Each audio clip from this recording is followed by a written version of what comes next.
आता एक लक्षात घ्या, स्पेसिफिक नाव षडयंत्रात कधीच देता येत नाही आणि ते त्याला व्यक्तीलाही माहित नसतं.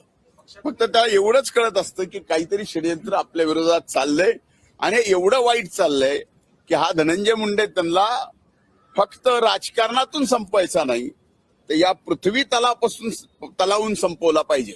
अशा पद्धतीनं आपल्याला आठवत असेल, आपल्यापैकी अनेक जण असेल की ज्या वेळेस मी राज्याचा विरोधी पक्ष नेता होतो, शेतकऱ्यासाठी, शेतमजुरासाठी, शेतकऱ्यांच्या शेतीमालासाठी या सभागृहामध्ये 8-8 दिवस सभागृह चालू दिलं नाही. कर्जमाफीसाठी 8-8 दिवस सभागृह चालू दिलं नाही. नरड्यातून रक्त पडेपर्यंत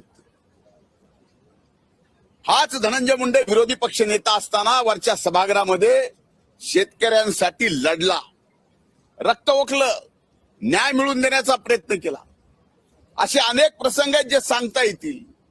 सलग 8 दिवस विधान परिषदेचा सभागृह मराठा आरक्षण मिळावं म्हणून मी या ठिकाणी 8 दिवस बंद केलं. त्या 8 दिवसात एवढी भाषणं केली की त्यावेळेस सुद्धा आमच्या आताडी सुजली, नरड्यातून रक्त पडलं, पण माघार हटलो नाहीत. अशा पद्धतीची लढाई धनगर समाजाच्या आरक्षणाची सुद्धा या ठिकाणी मी केलेली आहे.